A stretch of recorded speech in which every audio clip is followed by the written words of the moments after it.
corazón, mi corazón. Lo dije bien, permanece a la escucha.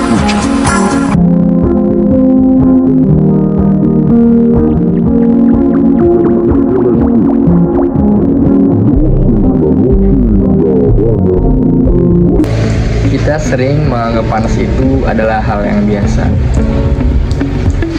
Capek, gerah, gak nyaman, lalu kita lanjut saja seolah itu hal yang normal.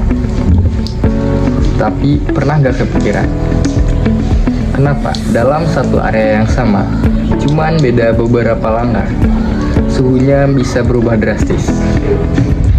Ini bukan sekedar cuaca lagi panas. Ini adalah iklim mikro, dan lebih dari itu, ini adalah cerminan dari bagaimana kita memperlakukan lingkungan. Masalahnya, kita sering menganggap hal ini adalah hal yang kecil. Padahal, justru dari skala kecil inilah kita bisa melihat masalah yang lebih besar. Kalau kita lihat lebih dalam, iklim mikro tidak sepenuhnya alami.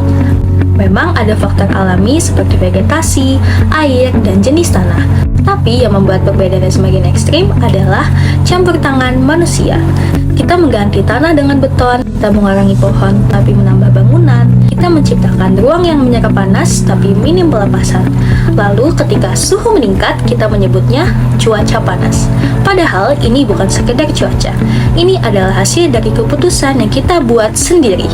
Fenomena seperti urban heat island bukan terjadi begitu saja. Itu adalah bukti bahwa pembangunan seringkali tidak mempertimbangkan keseimbangan lingkungan. Apa dampak iklim mikro terhadap tumbuhan? Dampak iklim mikro tidak berhenti pada manusia. Tumbuhan merasakan lebih dulu. Ketika iklim mikro berubah, tumbuhan dipaksa beradaptasi atau tidak dapat bertahan karena kekurangan cahaya dapat menghambat pertumbuhan. Panas berlebih meningkatkan penguapan dan stres, dan ini bukan hanya sekedar soal satu tanaman mati atau hidup.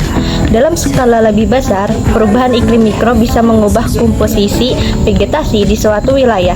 Artinya, kita tidak hanya mengubah lingkungan, tapi juga menentukan apa yang bisa hidup dan apa yang tidak.